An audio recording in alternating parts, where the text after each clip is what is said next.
Daughter, forgive me. Mommy couldn't get the Christmas doll, she said, trying to hide her tears. The millionaire heard those words in silence and then did something no one expected. The bus jolted along the bumpy route, and Helen tried in vain not to think about the weight of what was missing. It was Christmas Eve, but what should have been a day of anticipation and smiles had turned into an abyss of frustration. She held tightly to Lily's small hand as the little girl watched the city, decked out for the holidays, through the fogged-up window. The twinkling house lights reflected in the eyes of the 6-year-old, who hummed softly a Christmas carol she'd learned at the local public school. "Mommy, are we going to see the dolls again?" Lily asked, looking up with that expression that always squeezed Helen's heart. "We are, honey," she answered, trying to hide the tremor in her voice. How could she explain to a child that the long-dreamed-of gift wouldn't be there? That over the last 3 months, the money saved with such sacrifice had disappeared to cover a doctor's visit when the fever wouldn't break, to complete the rent that went up without warning, to fix the leak that threatened to leave them without water. Willow Gardens Mall, the only shopping center in their working-class corner of San Francisco, was packed. Gold and red ornaments hung from the ceiling, and an instrumental version of Silent Night drifted through the speakers. Helen adjusted the simple white blouse, a gift from the previous year from the ladies whose homes she cleaned, and ran a hand over her hair. Tied back in a practical ponytail, she felt invisible among the families carrying armfuls of shopping bags. As they walked down the corridor, the sense of not belonging grew. Helen pulled double shifts cleaning houses in Pacific Heights, the city's upscale district. She knew intimately the remains of parties, the leftovers from dinners, and the expensive toys the employer's children left lying around. Now she was here, unable to give her own daughter a simple doll. "We're here," Lily exclaimed, running to the display window of the mall's largest toy store, Learn Through Play. Her little hands pressed against the spotless glass, and her eyes shone at the sight of the display of Barbies in party dresses. Helen drew a deep breath. The conversation she was about to have with her daughter had been rehearsed in her mind through sleepless nights. She moved closer to the window, where Lily was already pointing to the specific doll she'd asked Santa for in the letter her teacher helped her write. A Barbie with long hair and a sparkling blue dress that came with a small comb and a butterfly that lit up when pressed. "Look, Mom, it's the one we saw in the cartoon.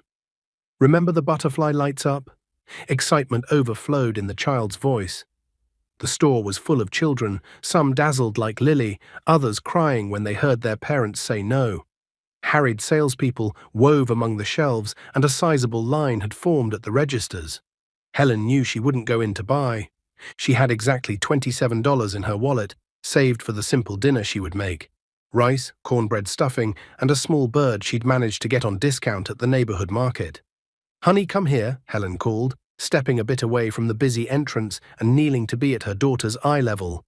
The mall's cold floor sent up a discomfort that matched the moment.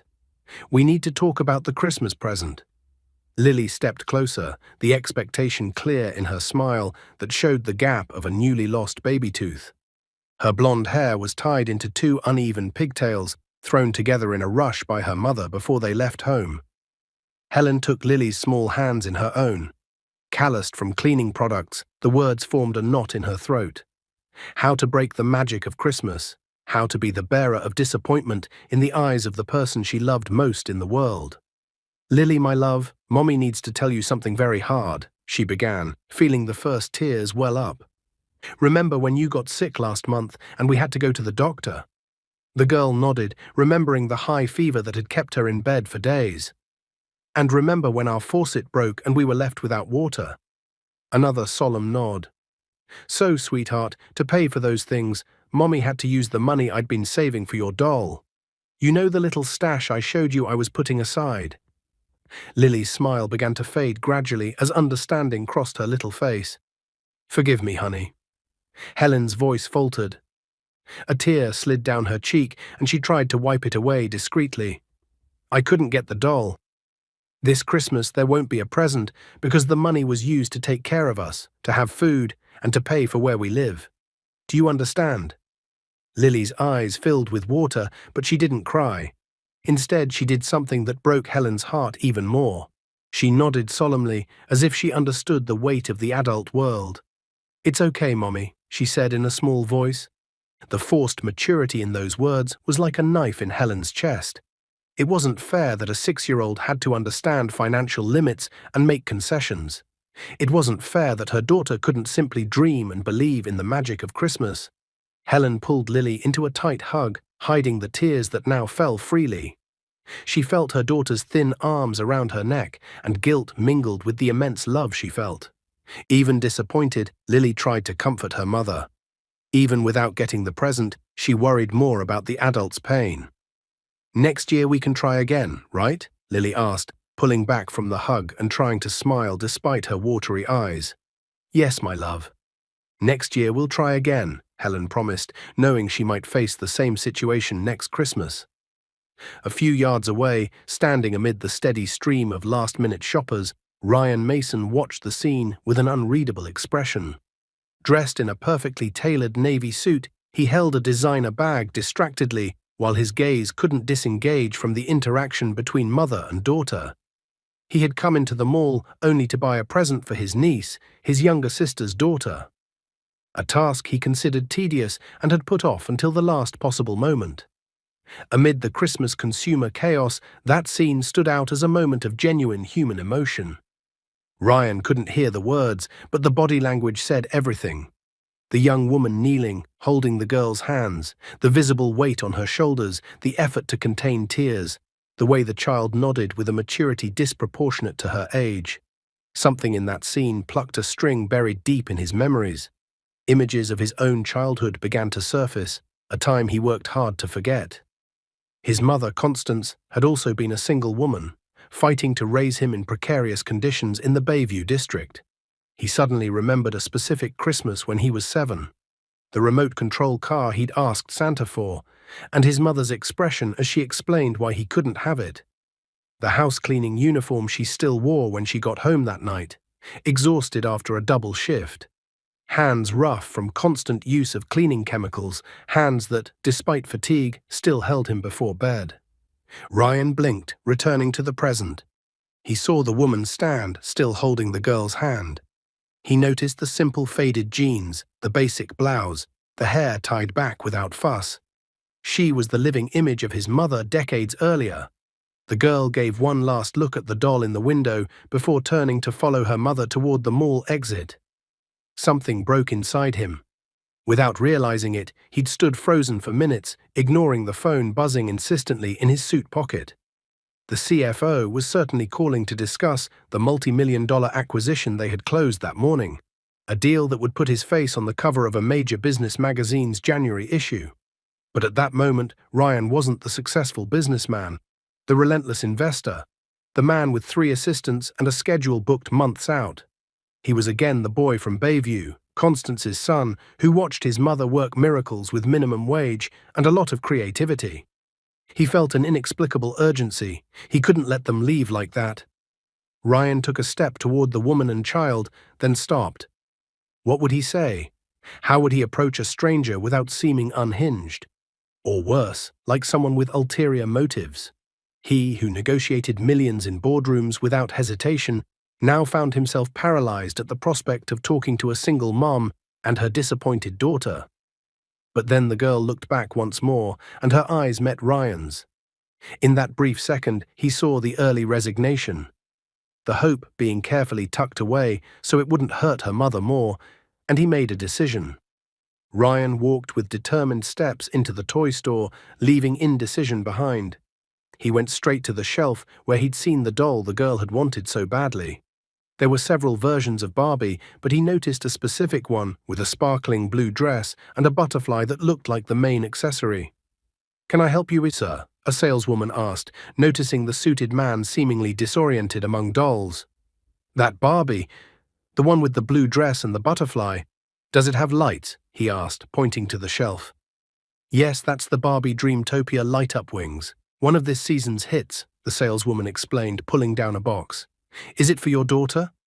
Ryan hesitated for a second. "For a very special little girl," he replied simply. "I'll take this one." As the saleswoman walked him to the register, Ryan spotted something that made him stop.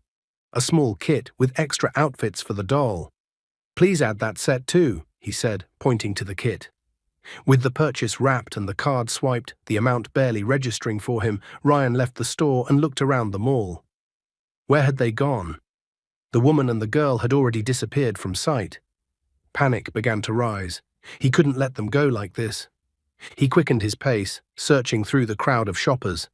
Meanwhile, Helen and Lily were walking slowly toward the mall exit. The girl was silent, rare for her usually chatty temperament. "Do you want a popsicle before we head home?" Helen offered, wanting to soften her daughter's disappointment somehow. The $7 she'd spend wouldn't make much difference in the tight budget now. Lily shook her head. "No thanks, Mom. We can save the money." That answer felt like a stab in Helen's heart. A 6-year-old shouldn't have to worry about saving money. A girl Lily's age should be asking for sweets, toys, and silly things, not showing financial restraint. "My love, for a popsicle we do have enough," Helen insisted, stopping near the mall's little ice cream kiosk. "Pick one." Reluctantly, Lily approached the freezer of colorful bars. She was choosing when Helen felt a presence behind her. She turned instinctively, her body tensing the way it always did when she was alone with her daughter in public places. Ryan stopped a few steps away, holding the bag from the toy store. Wearing a suit that probably cost more than 3 months of Helen's wages, he looked out of place by the children's ice cream stand. His dark brown eyes conveyed a strange mix of determination and nervousness. "Excuse me," he said, and his deep voice came out uncertain, very different from the tone he used in business meetings. "I hope I'm not intruding, but—" Helen immediately placed herself between the stranger and Lily, her eyes narrowing with distrust. "Yes," she answered, the protective tone unmistakable. Ryan recognized the fear in her eyes, the fear of a woman alone who needed to protect her child from strangers, especially men. He knew that look from childhood when his own mother reacted the same way to unexpected approaches. "I was in the toy store and—" He stopped, realizing how invasive that might sound. "My name is Ryan. I just wanted to offer this." He extended the bag, keeping a respectful distance. Helen didn't move. Confusion was clear on her face. "I don't understand." "I saw you two at the window," Ryan explained, feeling increasingly uncomfortable under her wary gaze. "I heard a bit of your conversation. It wasn't on purpose. I swear you heard our conversation." Helen's voice turned cool. "Sir, I don't know what you want, but—" "The doll," Lily interrupted, pointing at the bag. The girl had come closer, curious about the adult's talk. "It's the Barbie from the window." Ryan smiled, relieved by the child's intervention. "Yes, it's the doll with the butterfly that lights up. I'd like to give it to you if your mom says it's okay." Helen felt her blood heat with a mix of shame and indignation rising in her face. "We don't need charity," she said firmly, though her voice wavered a little when she saw Lily's eyes light up. "It's not charity," Ryan answered quickly. "It's a Christmas present from someone who understands what it's like." He hesitated, searching for the right words. How could he explain this wasn't pity? How could he make her understand that the scene had awakened a genuine connection to his own past? "My mother also raised a son alone," he said finally. "Constance. She was a house cleaner in Bayview. She worked in 3 different homes to give me the basics. Something in the mention of the working-class neighborhood, in the way Ryan spoke of his mother, made Helen look at him more closely. There was no pity in his eyes, but something more complex, a comprehension that came from experience. "Please," he continued, "it isn't what you might be thinking. When I saw you two, I remembered my mother trying to explain to me why we couldn't buy a remote control car. I was 7. Lily tugged lightly at Helen's blouse. "Mom?" she asked in an audible whisper, hope barely contained in her little voice. Helen was torn. Her pride screamed to refuse, to not accept alms from an obviously rich man who probably just wanted to ease his conscience. But her daughter's gaze, that restrained expectation, was melting her resolve. "Why would you do this for strangers?" she asked, still suspicious. Ryan thought for a moment. "Because someone did the same for me and my mom. A teacher once noticed I was wearing the same ripped sneakers for months. He showed up at our door with a new pair and said they were left over from a donation. My mother knew it was a lie, but she accepted because she saw it wasn't out of pity." The silence that followed was broken by the mall's loudspeaker announcing it would close in an hour, given the Christmas Eve schedule. "I don't know," Helen said, fighting with herself. Lily, however, stepped forward and did something that surprised both adults. She held out her small hand to Ryan and said, with a child's simplicity, "Thank you, mister."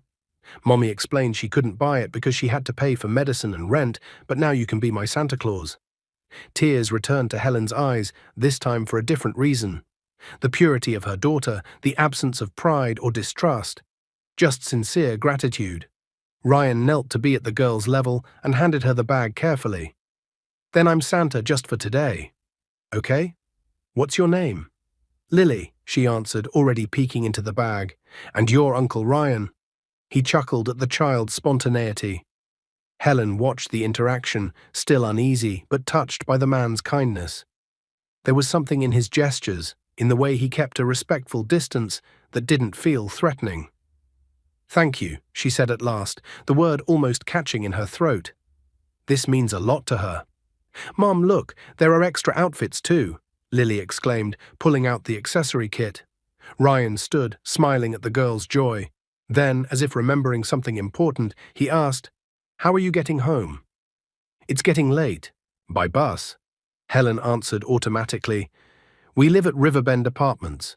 She mentioned their housing complex in Bayview, almost an hour from there on transit. Ryan nodded, thoughtful. "Can I call a ride for you? The streets can be unsafe on Christmas Eve, and with the doll, again Helen's pride rose like a barrier. But before she could refuse, Lily cut in. "Can we, Mom? The bus is always super crowded at Christmas, and I want to show Grandma the Barbie when we get home." Helen hesitated, but practicality prevailed. The buses would indeed be packed, and carrying a child and an expensive gift on public transit on Christmas Eve wasn't the safest option. "All right," she agreed finally, "but just the car, nothing else." Ryan nodded, honoring the boundary. As he pulled out his phone to order the car, he noticed Helen finally relaxing a little. It wasn't much, but it was a start. "The car will be here in 3 minutes," he said, putting his phone away. "It'll take you straight to your address."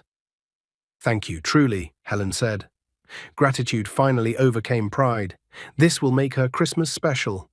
"Uncle Ryan," Lily called, now clutching the doll box to her chest like a treasure.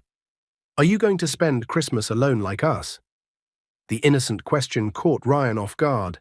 He looked at Helen, who seemed equally surprised by her daughter's boldness. "Lily, we shouldn't ask that kind of question," she gently chided. "It's okay," Ryan smiled. "Actually, I have dinner with my sister and her family, but only for a few hours. And afterward?" "And afterward?" the girl insisted, with a curiosity typical of her age. Ryan thought of the Christmas Eve ahead of him, the formal dinner at his sister's, the superficial conversation with the brother-in-law who'd never liked him, the expensive gifts for a niece whose tastes he barely knew, and then the return to his empty penthouse overlooking the bay. Maybe a whiskey before bed. The same solitary routine of recent years. "Afterward, I'll go home," he said simply. Something in his tone must have conveyed more than the words, because Lily looked at him with that sharp perception some children have. "You could have dinner with us after," she suggested. "Grandma makes really good pudding, right, Mom?" "Lily." Helen flushed deeply. "Sorry, she doesn't have a filter sometimes." Ryan laughed, genuinely amused for the first time in a long while. "Don't worry. It's a great offer, Lily, but I think your mom and your grandma already planned something special." The rideshare app pinged on Ryan's phone. "The car's here," he said. "It's at the main entrance." The three walked to the exit together, an unlikely trio united by a chance encounter and a Christmas doll. When they reached the entrance, a black car was already waiting at the pickup spot. "So this is goodbye," Ryan said, staying a few steps back. "Thanks again," Helen said, holding Lily's hand. "It was a very kind thing to do." Lily, however, had other plans. She slipped from her mother's hand and, to both adults' surprise, hugged Ryan's legs quickly. "Thank you for the best Christmas, Uncle Ryan," she said. Awkward with the unexpected gesture, Ryan just smiled and waved as the two of them got into the car. As he watched the vehicle pull away, he felt something strange, a mix of joy and emptiness. He'd made a little girl happy this Christmas, but somehow that brief encounter had awakened a deeper awareness of the loneliness he usually ignored. The driver asked Helen to confirm the address. While she gave directions, she watched Lily in the back seat, already opening the doll box carefully so as not to crumple the packaging. The glow in her daughter's eyes was worth any discomfort she felt in accepting the gift. Still, an unexpected thought arose. Who was that man really? Why had he cared so much about a stranger's child's happiness? And why, despite his apparent wealth and success, did his eyes carry that shadow of loneliness she knew so well? The smell of roast chicken with cornbread stuffing filled their small two-bedroom apartment in the Riverbend complex. Grandma Marilyn, Helen's mother, moved around the narrow kitchen with the familiarity of someone who knew every inch of the space. At 65, she still kept the energy and love for cooking that had always been her hallmark, even after 3 decades working as a cook in San Francisco restaurants. "This chicken is almost ready." "Lily, my angel, put 2 more napkins on the table," Grandma Marilyn asked, adjusting the glasses that insisted on sliding down her nose. Lily, still wearing a pale blue dress, her best outfit saved for special occasions, ran to do what her grandma asked. On the sofa in the little living room, carefully placed where everyone could admire her, the Barbie sat in her sparkling blue dress, the light-up butterfly in her hand. "Grandma, look how the butterfly blinks when you press here," Lily exclaimed for the 10th time that night, demonstrating the toy with the same enthusiasm as the first demonstration. Grandma Marilyn smiled, wiping her hands on a floral apron. "She's really beautiful, honey." A true princess present, Helen was finishing the small Christmas tree in the corner of the room, the same one they'd put up for 5 years, with its colourful balls bought on after-Christmas sales and the paper decorations Lily made at school. While she adjusted the twinkling lights, her mind kept returning to that afternoon's encounter. "I still can't believe you accepted such a valuable present from a complete stranger," Grandma Marilyn said in a low voice, coming closer while Lily played.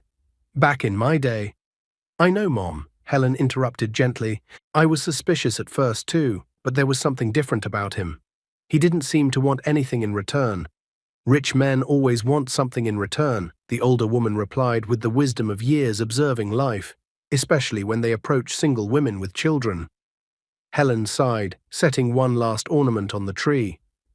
"Not this time. He talked about his mother, a house cleaner from Bayview. He seemed genuine." The doorbell rang, cutting the conversation short. Lily immediately ran to the door, shouting excitedly, "Is it Uncle Ryan?" "Lily, no." Helen tried to stop her daughter, but the girl was already on tiptoe, trying to reach the peephole. "It's just Aunt Denise," she announced, obvious disappointment in her voice. Helen opened the door to greet her friend and neighbor, who carried a bowl covered in foil. "Merry Christmas, ladies," Denise called, bursting in with her usual energy. At 38, she worked as a nursing assistant at St. Francis Hospital and shared with Helen the challenges of raising a child alone. "I brought that potato salad you love, Aunt Denise's special." "Look what I got." Lily ran to show the doll, momentarily distracted from her disappointment. While Denise admired the present properly, Helen and Grandma Marilyn exchanged glances. The matriarch arched her eyebrows as if to ask silently whether Helen had told her friend about the mysterious benefactor. The answer came when Denise, after examining the doll in detail, asked, "Wow, Helen, how did you manage it?" "That's the Barbie every little girl wants this year." Helen hesitated. It was an unexpected gift. "I got it from Uncle Ryan," Lily chimed in before her mother could come up with a less revealing answer. "He's super nice and very rich. He even wears a suit." Denise looked at Helen, eyes wide. "Uncle Ryan." "It's a long story," Helen said, feeling her face heat up. "And why aren't we hearing that story right now?" Denise asked, setting the bowl on the table and settling onto the couch like someone ready for a good gossip session. Reluctantly, Helen told what had happened at the mall, trying to minimize the situation, but Lily kept adding details her mother left out. "And he has a shiny watch," the girl added, "and he said his mom cleaned houses like my mom." "Sounds like a Christmas movie on TV," Denise said, visibly impressed. "And he didn't ask for your phone number? Didn't leave a card? Nothing?" Helen shook her head. "No, and honestly, I prefer it that way. It was a beautiful gesture, but I don't want to build expectations." "What expectations?" Denise pressed, leaning forward. "Helen, when was the last time you went out with someone?" 3, 4 years. "Almost 5, Grandma Marilyn murmured from the kitchen, pretending not to eavesdrop as she finished the holiday dinner. "Mom," Helen protested. "What?" "It's true. Since that jerk Mark vanished when he found out you were pregnant, I haven't seen you give anyone a chance." Helen felt the familiar pinch in her chest at the mention of Lily's father, the man who'd sworn eternal love until he discovered the unplanned pregnancy and disappeared without a trace. "We're not talking about that now," she said firmly. "And it's not like this Ryan is interested. It was just a bit of Christmas kindness." Denise didn't look convinced. "A rich, handsome man, by your description, moved by a single mom and her daughter, buys the dream gift and has a story of struggle. Helen, that doesn't happen every day." "Exactly why," Helen answered, lowering her voice so Lily wouldn't hear. "People like him don't mix with people like us. We're from different worlds." The doorbell rang again, interrupting the debate. "That must be Julian," Denise said, referring to her teenage son who'd stayed behind to finish an online game before joining the celebration. But when Helen opened the door, it wasn't Denise's son. Ryan Mason, still wearing the same impeccable navy suit, looked as surprised as she did. In his hands, he held a modest bouquet of white flowers and a bottle that looked like wine. Sorry to just show up," he said, visibly uncomfortable. "I couldn't stop thinking about Lily's invitation." Helen was momentarily speechless, aware of the curious looks from Denise and her mother behind her.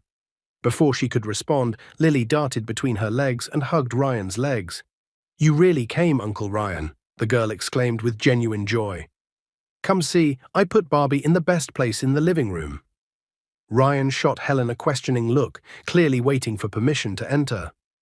She realized she was blocking the doorway, frozen by surprise. "Come in," she said at last, stepping aside. "We weren't expecting you. I mean, it's a surprise." "A good surprise, I hope," he replied, handing her the flowers. "These are to say thank you for the invitation." The apartment suddenly felt absurdly small with Ryan's presence. His elegant suit contrasted with the simplicity of the furniture and with the discreet cracks in the walls that Helen tried to hide with Lily's school art. "This is our castle," Lily announced, pulling Ryan by the hand. "And this is my grandma Marilyn. And that's Aunt Denise.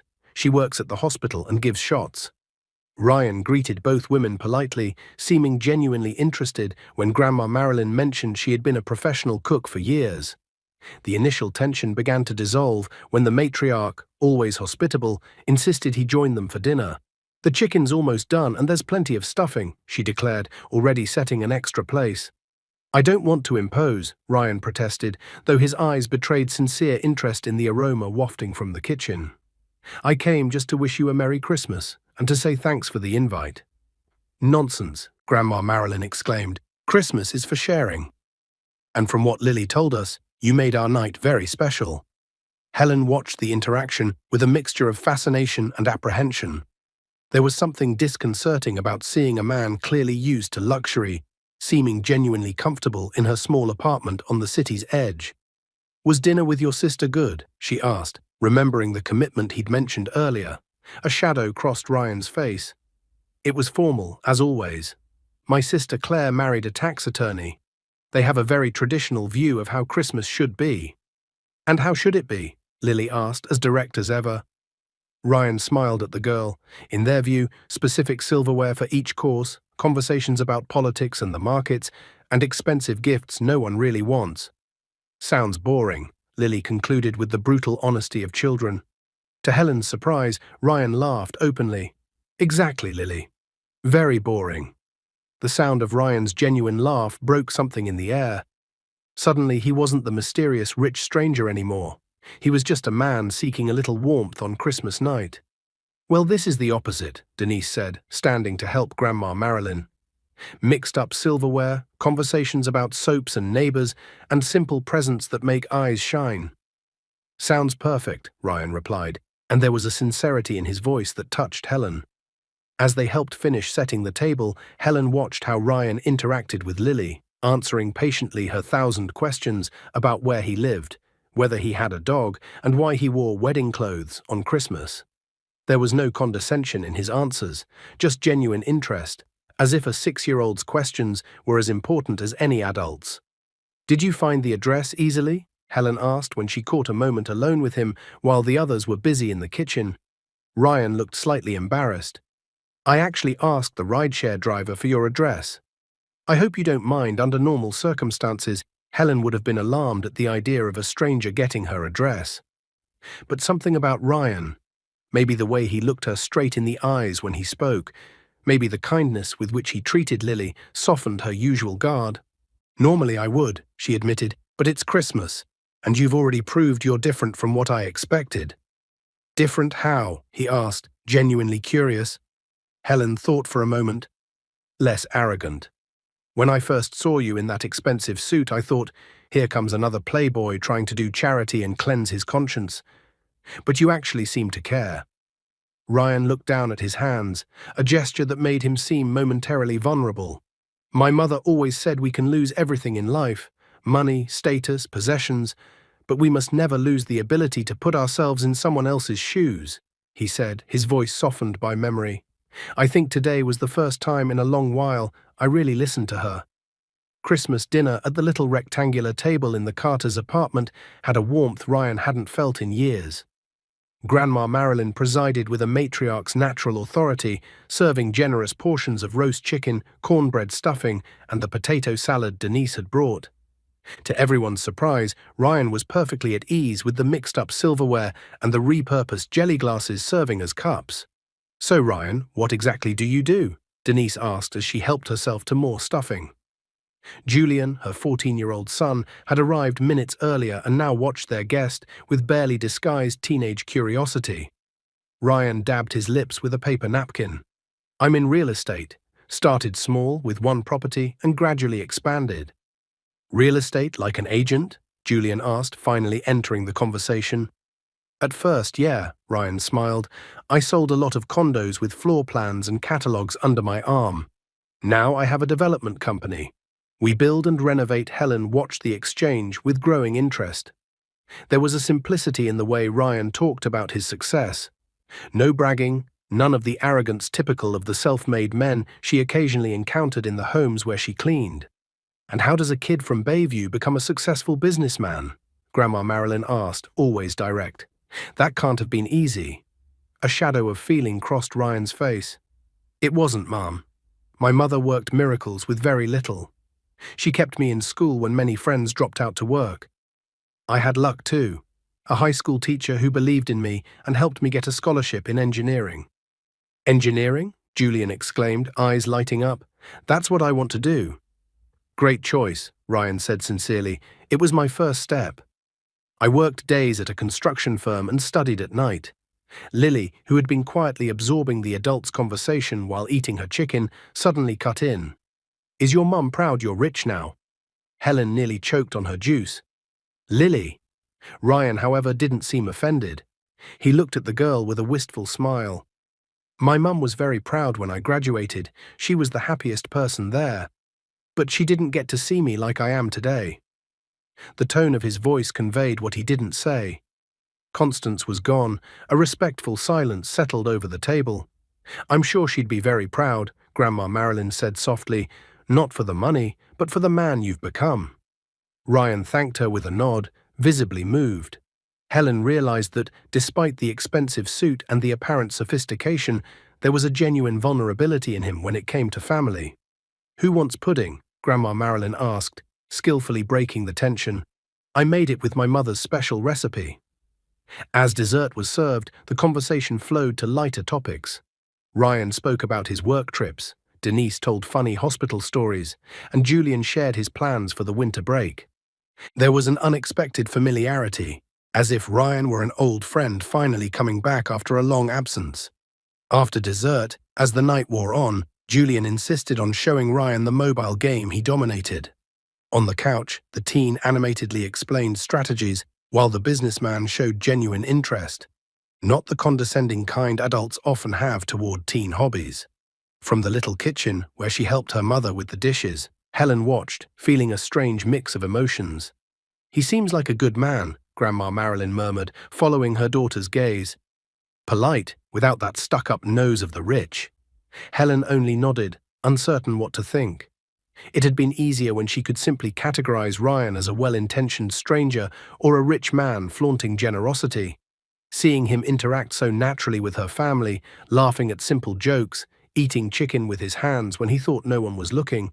All of that made him dangerously real, a person with depth beyond the first impression. "Don't start getting ideas, Mom," she warned at last. "He's just being polite. Tomorrow he'll go back to his world of important meetings and fancy dinners, and we'll still be here." Grandma Marilyn shrugged.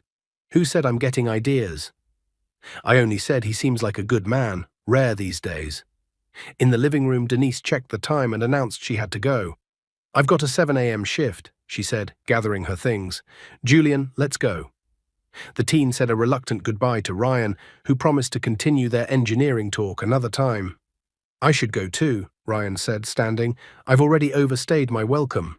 "Already?" Lily protested from the rug, where she was playing with her doll. "I wanted to show more Barbie things."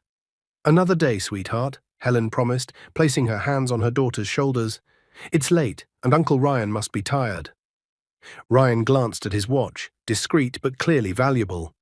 "Actually, if it's not a problem, I'd like to stay a bit longer." The request took Helen by surprise. "Stay?" "Just to talk," he clarified quickly. "The night's nice, and it's been a long time since I've had such an authentic conversation." Something in the way he said authentic made Helen understand. Conversations in his world were probably calculated, strategic, loaded with hidden agendas. The simplicity of a family Christmas night must have felt exotic to someone used to corporate salons.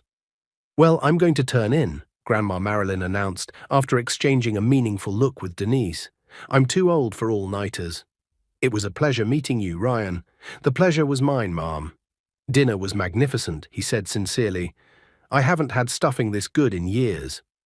Grandma Marilyn smiled, visibly pleased with the compliment. "Next time I'll make my special recipe with bacon and raisins. Then you'll see what good stuffing is." The words "next time" hung in the air as Denise and Julian said their goodbyes and left. Grandma Marilyn retired to her room, not without winking discreetly at her daughter. Suddenly, the apartment fell quiet, except for the low sound of a Christmas special on TV. Lily, despite her protests, showed signs of sleep, yawning as she tried to keep her eyes open. "I think someone needs to go to bed," Helen said softly, caressing her daughter's hair. "But I want to stay with Uncle Ryan," Lily protested between yawns. Ryan knelt beside the girl. "You know what happens to kids who don't sleep on Christmas night? They miss the chance to dream about Barbie's adventures." Lily's eyes went wide. "Really?" "Absolutely," he said with playful seriousness. "That's when she comes to life and has her biggest adventures." Convinced, Lily let Helen take her to brush her teeth and get ready for bed. When she returned to the living room, Helen found Ryan on the small balcony, looking out at the city lights.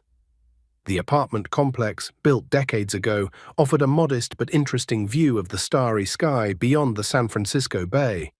"She's an incredible child," Ryan said when Helen joined him. "She has a perception many adults don't." "Thank you," Helen replied, leaning on the balcony rail. "Sometimes I think she grew up too fast." "Kids in hard situations tend to develop a certain early maturity." Ryan nodded, thoughtful. "I recognize that. At 8, I was helping my mom do the monthly math, worried about what we could or couldn't buy." A comfortable silence settled between them. The night was mild, typical of the Bay Area in winter, with an occasional breeze carrying the distant smell of other families' holiday dinners. "Why did you come tonight?" Helen asked at last. "You really didn't have to." The present was more than enough. Ryan considered the question for a few moments, as if searching for the most honest answer. "To be sincere, I don't even fully know," he admitted. "When Lily invited me, something touched me.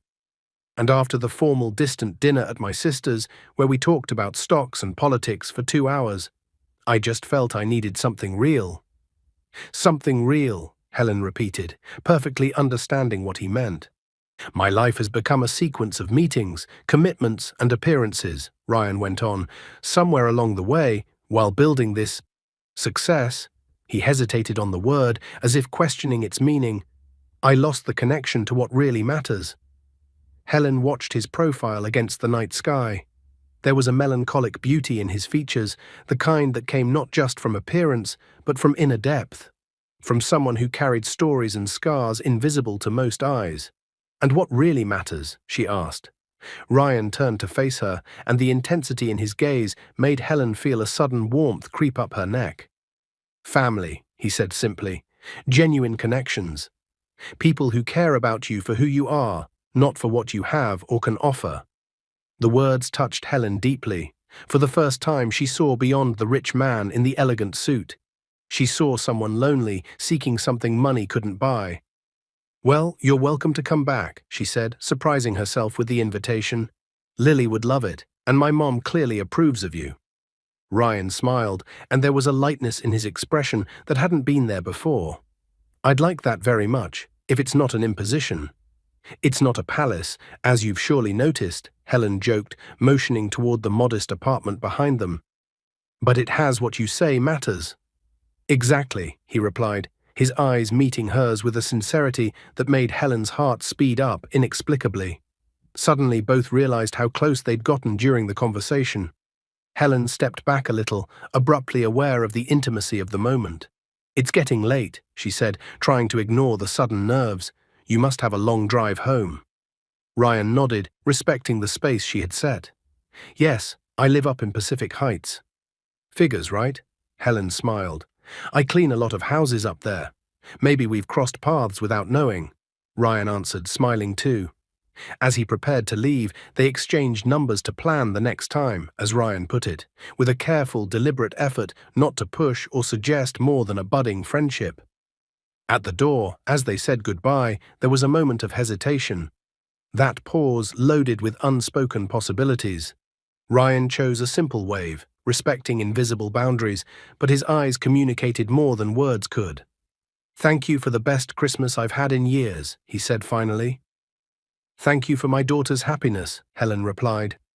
When the door closed and his footsteps faded down the hallway of the complex, Helen leaned against it, trying to organize the avalanche of feelings she was experiencing. "It's just gratitude," she told herself. Gratitude for the gift, for his kindness to Lily, for the ease with which he fit into their humble family routine. But a part of her, a part long dormant under the weight of responsibilities and disappointments, recognized another truth. Something had changed that night. A door she'd kept firmly shut for years had cracked open just a little. The days after Christmas brought a series of discoveries for Helen. The first was that Ryan, contrary to what she expected, really called. Not the next day, when she imagined he'd be busy with important commitments. Not the day after, when she thought the Christmas magic would have faded. He called on the third day with a voice that sounded simultaneously confident and hesitant. "I hope I'm not bothering you," he said after identifying himself. "I was thinking about how you and Lily are." Helen tucked the phone between her shoulder and ear as she finished hanging laundry on the improvised line in their utility nook. The San Francisco winter sun was bright but cool, and the pile of uniforms she needed to wash for the cleaning company wouldn't wait for their conversation to end.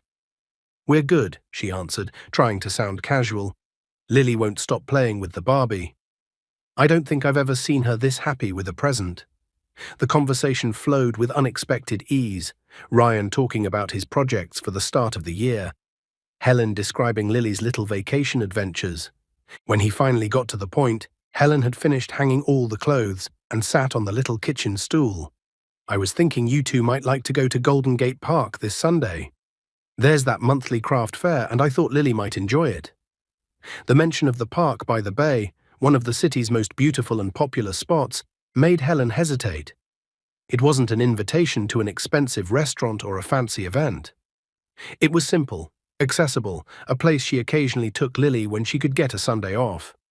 "That would be nice," she said at last. "Lily loves the park." "Great." The excitement in his voice was genuine.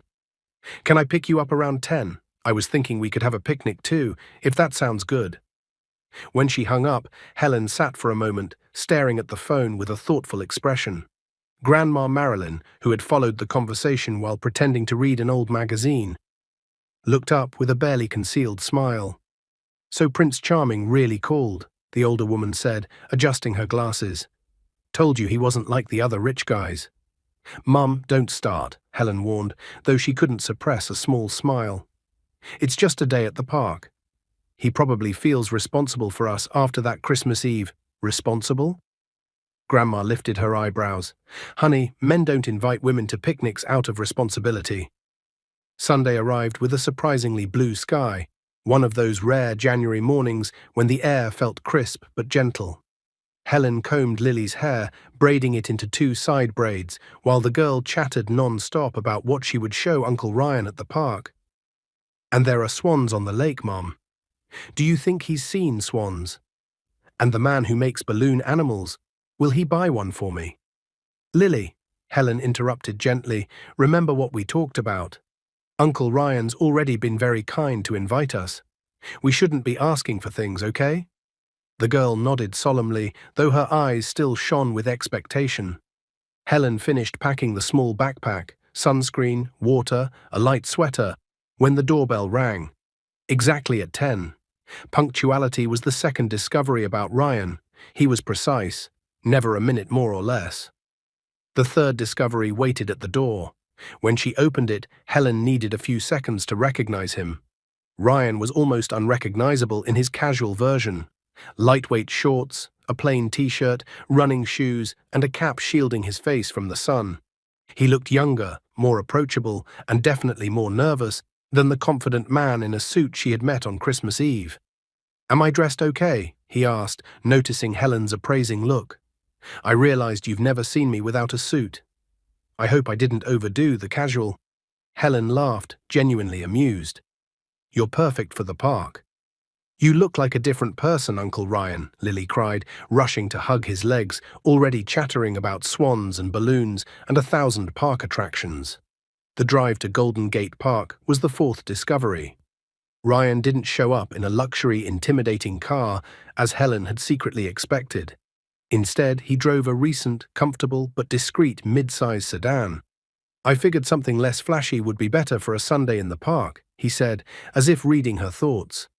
During the ride from the back seat, Lily kept up an unbroken stream of talk. About school starting in February, about the new teacher she'd meet, about how her Barbie now had 3 different hairstyles she had invented herself. Ryan listened with real attention, asking questions and making comments that showed true interest. Not the feigned attention adults often give to children's stories. The park was relatively calm for a Sunday morning, with families scattered on the grass, a few craft booths already set up, and the shimmer of the bay in the distance creating a nearly cinematic scene. Ryan carried a picnic basket that Helen initially suspected had been bought at some fancy delicatessen. The fifth discovery came when he confessed, as they looked for a spot in the shade. I tried to make the sandwiches myself. I can't promise they're good. It's the first time I've put something like this together in, well, probably years. You made the sandwiches? Helen asked, genuinely surprised. Ryan looked slightly embarrassed. I thought it would be more special that way. My housekeeper practically had a heart attack when she saw me in the kitchen at 7 this morning. You have a housekeeper, Helen noted, not as a question but as a fact that highlighted the distance between their worlds. I do, he admitted, suddenly aware of his privilege. Ms. Irene has worked with me for 8 years. Honestly, she pretty much runs my personal life. They found the perfect spot under a big tree with a view of the lake where the park's swan boats glided lazily. Ryan spread a classic checkered blanket on the grass and began taking items from the basket. Neatly wrapped sandwiches, fruit cut into plastic containers, juice in small thermos bottles, and even little jars of sweets. Wow, this looks straight out of a movie, Helen said, admiring the impeccable setup. Ryan smiled, a little sheepish. Ms. Irene may have helped with the organization, but the sandwiches really are my handiwork. Lily had already run closer to the lake, keeping the safe distance Helen had taught her, to watch the swans. Ryan watched her with an expression Helen couldn't quite read, a mix of admiration and something deeper, almost wistful. She's amazing, he said as Helen sat on the blanket. She has such a genuine, pure joy. That's what well-cared-for kids have, Helen replied, watching her daughter. Despite everything, I try to keep her childhood as protected as possible. Ryan sat beside her, keeping a respectful distance. You're an extraordinary mother, Helen. What you do for Lily, on your own, is admirable. The sincere compliment caught her off guard. Helen was used to being told she was strong or a fighter, words that, though well-meant, always carried a subtext of pity. But Ryan's tone was different, genuine admiration, without condescension. "I do what any mother would," she said, feeling her face warm slightly. Ryan shook his head. "Not all.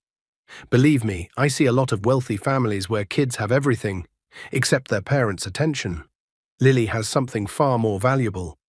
They called the girl to eat, and soon all three were sitting on the blanket, enjoying sandwiches that, to Helen's surprise, were actually good. Simple ham, cheese, and lettuce, but fresh and well made. "Approved?" Ryan asked, noticing Helen's expression after the first bite. "Completely," she smiled. "Who knew a businessman could make sandwiches?" "I have many hidden talents," he teased, and for a moment the smile they shared carried an intimacy that made Helen's heart race. Unaware of the subtle current between the adults, Lily chattered happily about a school friend who had a plush swan just like the ones on the lake. The conversation flowed naturally, and Helen realized she was genuinely relaxed, something rare in her life of constant worries and responsibilities. After the meal, Ryan suggested a walk through the craft fair. As they strolled, with Lily between them, holding both their hands, Helen couldn't help noticing the looks they got from some people. Curious glances, as if trying to figure out what kind of relationship existed there. "Look, Mom, the balloon man!" Lily exclaimed suddenly, pointing to an artist making colorful sculptures for a small group of children. Before Helen could react, Ryan was already leading Lily to the artist. She watched from a short distance as her daughter explained exactly what kind of sculpture she wanted. A swan, of course, and how Ryan knelt to be at her level, listening to every specification. In that moment, watching Ryan and Lily together, Helen felt something shift inside her. A sixth discovery, the most unsettling, she was beginning to like him. Not just as the benefactor who had made her daughter happy at Christmas, not as the polite man who had had dinner in her home, but as someone for whom she could develop deeper feelings. The thought scared her. Relationships hadn't been in Helen's plans since the disastrous experience with Lily's father. She had built her life around her daughter and work, convincing herself it was enough, that she didn't need the complications a romantic bond would bring. And now there was Ryan, a man from another world, stirring emotions she had been sure were asleep forever. As she watched Lily receive her balloon swan with contagious joy, Helen tried to rationalize. Ryan was kind, polite, good with children, but there was a social gulf between them. What could a successful businessman really want with a housekeeper and her little girl? Besides the occasional charity to soothe his conscience. Yet something in the way he looked at her when he came back holding Lily's hand, the girl proudly showing off her balloon, made all her rationalizations dissolve. There was vulnerability in his eyes, a question unasked, as if he too wrestled with unexpected feelings. "Thank you for the balloon, Uncle Ryan," Lily exclaimed, hugging him impulsively. "It's the best swan ever." "You're welcome, little one," he smiled, returning the hug naturally. "You deserve this and so much more." They continued walking through the craft fair, stopping now and then to admire woodwork, handmade jewelry, and paintings by local artists. Helen noticed how Ryan seemed genuinely interested in the simplest pieces, chatting with artisans about their techniques and inspirations. "Do you really like these things, or are you just being polite?" she asked when Lily got distracted, watching a woman paint tiny colorful stones. Ryan looked surprised by the question. "Why pretend? These pieces have soul, a story, they're unique." He picked up a small wooden boat carved by an older man with calloused hands working one of the booths. "This has more value to me than any mass-produced luxury object." It was the seventh discovery about Ryan. His genuine appreciation for simple things wasn't a pose, it was part of who he truly was. Perhaps a connection to his humble roots that success hadn't erased. The day moved on with surprising ease. They had lunch at a small lakeside cafe where Lily charmed the servers with her chatter. Then they sat on the grass to watch an impromptu performance by street musicians playing folk standards and holiday tunes. During one of those songs, a wistful ballad about meetings and farewells, Ryan finally found the courage for what he seemed to have practiced all day. "Helen," he began, his voice low enough for only her to hear, while Lily danced a few yards away with other kids. "I need to tell you something." Her heart picked up, a mix of expectation and fear. "Yes?" These days since Christmas have been special to me in a way I can't fully explain. He paused, choosing his words carefully. I've been thinking a lot about you and Lily, about how you brought something into my life I didn't even know was missing. Helen felt her throat tighten. She had rehearsed 1,000 times how she'd refuse politely, how she'd explain there was no room in her life for romance. But now, faced with the honesty in his eyes, all the prepared words evaporated. Ryan, we're from different worlds, she managed. You're a successful businessman. I clean houses to get by. What future could there be? He shook his head gently. That's what the outside shows. I see an incredible woman raising a wonderful daughter against all odds, someone with more dignity and strength than any executive I've ever met. The sincerity in his words was almost painful. Helen looked away, watching Lily now seated on the grass, concentrating on making a flower crown from daisies she'd picked. I'm scared, she admitted, surprising herself with the confession, not just for me, mainly for Lily. She's already attached to you. If this doesn't work, I'm scared too, Ryan said, cutting in, and the admission of vulnerability caught Helen off guard. I'm scared I won't be the man you deserve. I'm scared my world, with its demands and appearances, might hurt us. But I'm even more scared of letting the chance pass to find out what we could build together. He reached out, lightly touching her hand on the checkered blanket. The contact sent a shiver up Helen's arm, like a soft electric current that spread through her whole body. I'm not asking you to decide now, he continued, his voice gaining confidence. I'm just asking for a chance to get to know each other better, to see if what we're feeling can grow into something solid. Helen looked at their joined hands, hers with subtle marks from the cleaning products she used daily, his, well cared for, but with old calluses that revealed he'd once been a manual worker too. Hands from different worlds that somehow seemed to fit. It won't be easy, she said finally. People will talk, judge.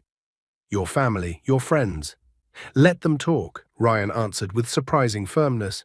I spent years trying to please others, trying to prove my worth through material success, only to discover what really matters has no price. Lily chose that moment to return, proudly carrying her flower crown. I made it, Mom, she announced, placing the delicate creation on Helen's hair. Ryan smiled, looking at them both. Perfect, he said, and Helen knew he didn't mean only the crown. The rest of the afternoon passed in a bubble of possibilities. As they wandered through the park, now with their hands occasionally brushing, Helen allowed herself to imagine a future different from the one she'd planned. A future where she wouldn't be alone, where Lily would have a present father figure, where love wasn't just something she read in books or saw in movies. When the sun began to set, painting the bay in orange and gold, Ryan suggested they walk to the pier to watch the sky reflected on the water, one of San Francisco's postcard views that tourists photographed. Though locals rarely paused to appreciate, tired after a day of play, Lily let herself be carried in Ryan's arms with a natural ease that moved Helen. The girl's head rested comfortably on his shoulder, her eyes heavy with sleep, the balloon swan clutched tightly in one small hand. She trusts you, Helen said as they walked side by side. That's the greatest compliment I've ever received, he answered simply. On the pier, with a gentle wind tousling their hair and the golden reflection of sunset creating a near-magical scene, Helen felt something give way inside her.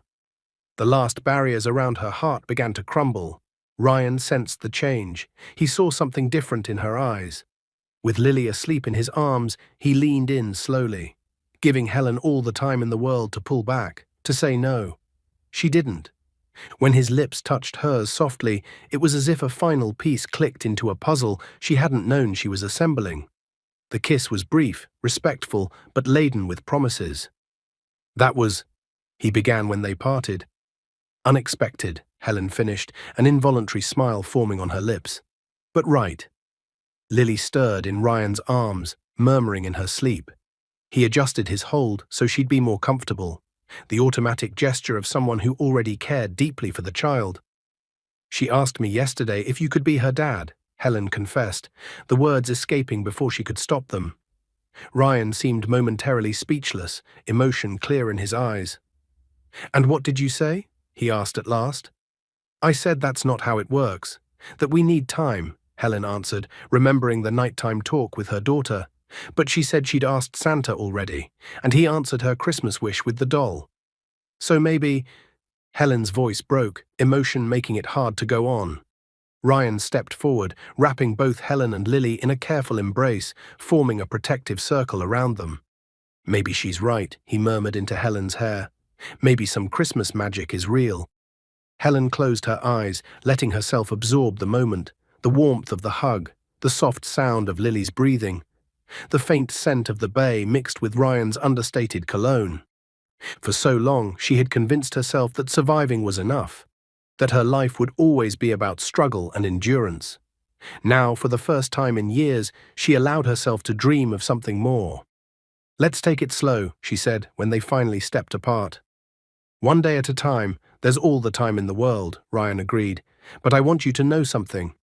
He shifted Lily in his arms and looked straight into Helen's eyes. "When that little girl called me Santa at the mall, something changed in me. It was as if a larger purpose, beyond work and money, finally made sense. You two gave me a gift far greater than anything I could give." The tears Helen had been holding finally slipped free, silent on her cheeks.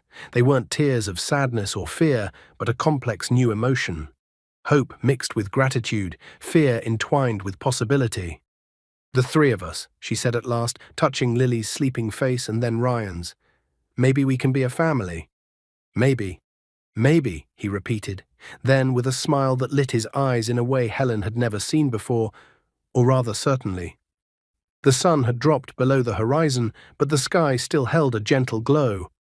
That magical moment between day and night. The first stars began to appear, reflected on the calm surface of the bay. "It's time to go," Helen suggested softly. "It was a perfect day, the first of many," Ryan replied with quiet certainty. As they walked back, Lily still asleep in his arms, Helen reflected on how life could change in an instant. How a sentence whispered in a toy store, "Daughter, forgive me. Mommy couldn't get the Christmas doll," could set off a chain of events that would transform 3 lives forever. Looking at the man by her side and at the child in his arms, Helen felt a certainty growing inside her. Regardless of the challenges to come, of the different worlds they'd have to reconcile, of what people would say, this was the beginning of something real, something that, like the best Christmas magic, turned darkness into light, loneliness into connection, and hopelessness into possibility. And in the moment when Ryan took her hand, interlacing his fingers with hers in a gesture that felt like sealing an unspoken promise, Helen knew she had found not only a new love, but a new home. Not one made of bricks and concrete, but of hearts that recognized each other across differences and decided to walk together. "Uncle Ryan," Lily's sleepy voice surprised them both. The girl had woken and looked at him with half-closed eyes. "Will you stay with us forever?" Helen held her breath, her heart racing. It was too soon for such promises, she thought, but before she could intervene, Ryan answered with a simplicity that held all the truth in the world. "If you'll have me, little one, there's nowhere else I'd rather be." Lily smiled, satisfied, and let her eyes close again. But before she fell fully asleep, she murmured something that made Helen's heart overflow. "I knew Santa would bring more than a doll." Ah. Thank you for listening.